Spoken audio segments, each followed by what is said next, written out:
When we start to talk about cast iron intake manifolds on a small block Chevy and other motors, there's a couple of general rules that you want to go by. Number one, put the best intake manifold you can on the motor.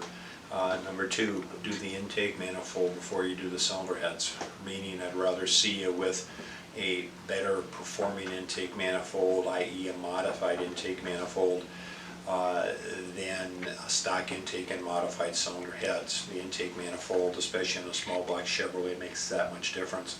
Typical circle track application with a 2-barrel carburetor, the difference between a stock intake and, let's say, one of our fully modified intake manifolds can easily be a couple tenths of a second, sometimes even more than that.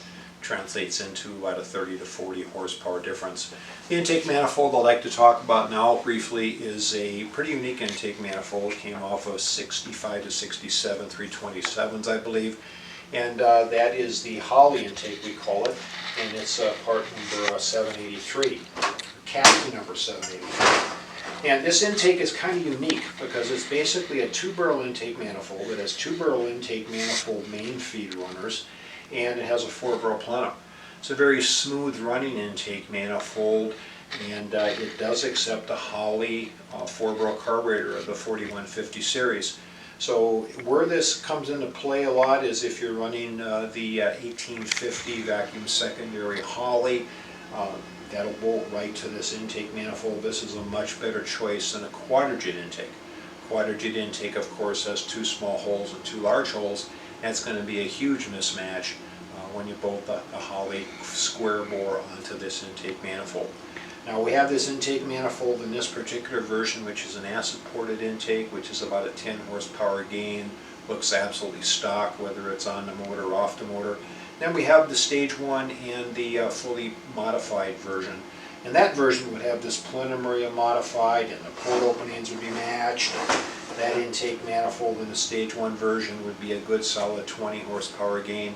The fully modified intake is the one where we bore the holes, 2 holes on the top, and then we bore a couple big holes on the bottom here, and then we epoxy them shut and so on.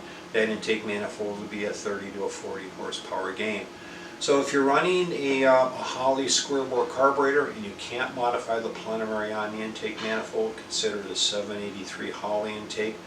This will also work well with a 2-barrel, but you have to modify that plenum area, because if you're going to put a 2-barrel carburetor on here, where are you going to put the 2-barrel? Either put it over the front or the back. In those situations, sometimes either a 2-barrel intake or the quadrajet 4-barrel intake will work better. In the next couple of videos, we'll talk about specifically those 2 manifolds.